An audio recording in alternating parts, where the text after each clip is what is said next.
Good evening, everyone. My name is Franklin Camargo, and I'm a proud, patriotic, legal immigrant to the United States of America, the greatest nation on earth. I was born in Venezuela, one of the worst places for someone who believes in freedom and capitalism. And when you are born in socialism, dreams, real dreams, only exist in your mind. But at the age of 6, I had my first real experience of what freedom looked like.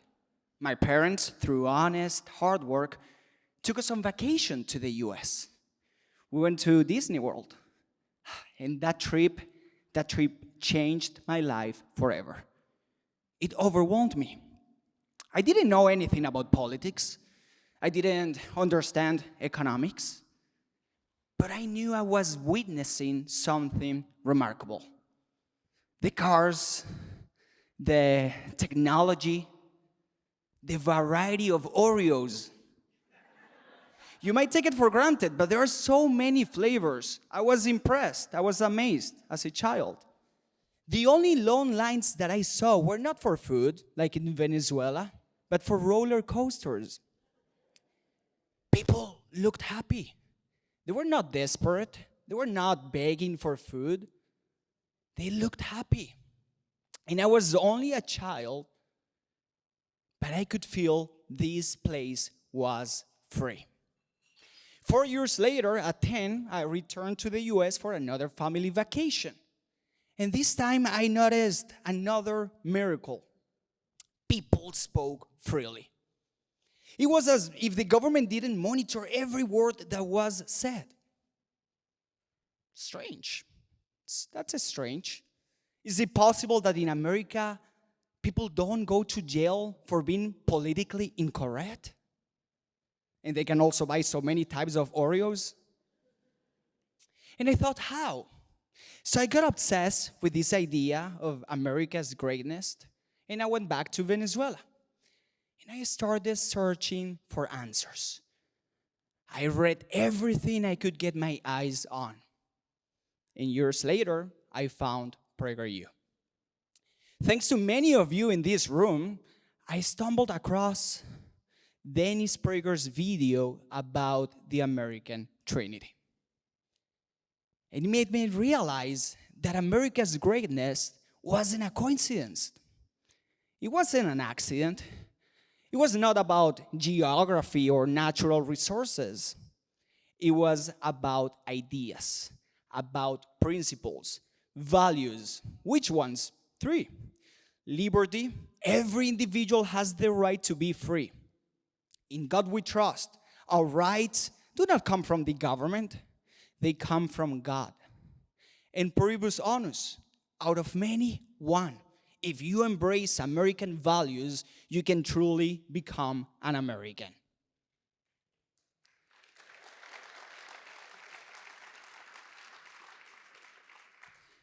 But while I was admiring this country, because by the way, back then, I didn't speak English at all, but some PragerU videos had Spanish subtitles.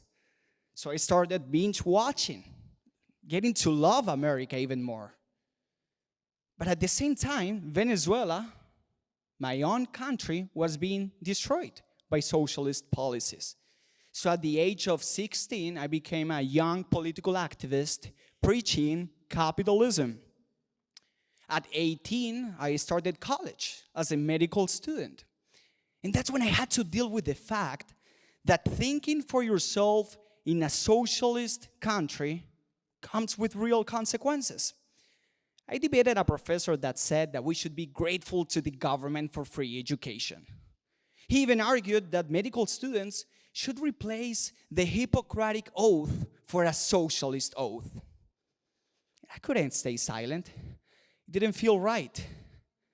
So I debated him. And I won the debate, of course. The prize, I got expelled from college and I was accused of being a terrorist. In a socialist country, you have no right to speak freely. Take my cousin, Jose Vicente Garcia, for example. He was a political activist, and in 2016, he He was imprisoned and tortured. I knew I was next.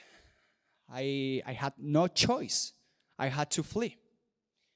But God put his hands on me, and I was granted asylum under the first Trump administration.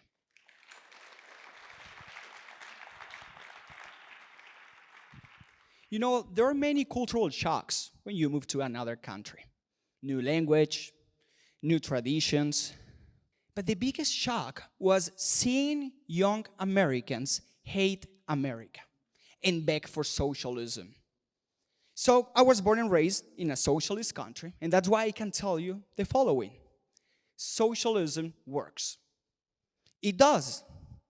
It promises what it delivers. You just have to pay attention. You want economic equality? Some people do. Chavez, the Venezuelan dictator, hated that the rich got richer, so he took their wealth.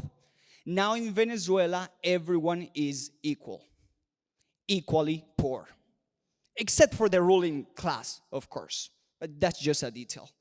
You want free healthcare? Venezuela has free healthcare. Not enough doctors, not enough hospitals, not medicines, and sometimes not even electricity. But at least no one gets a bill. You want to lose weight? Forget Ozempic. You won't need that. In Venezuela, Chavez, the Venezuelan dictator, imposed price controls, and in 2016, the average Venezuelan lost 20 pounds. From starvation, of course. I wonder how many blue-hair activists would want that.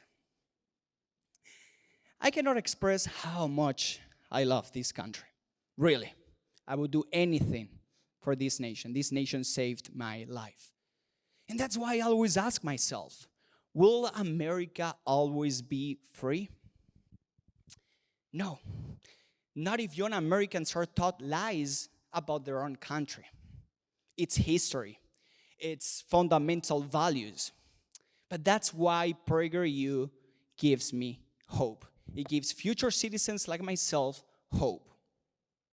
So if you have ever wondered whether your support makes a difference, just look at me. 8 years ago, I was watching some PragerU videos with Spanish subtitles because I didn't speak English. Today, I work for PragerU.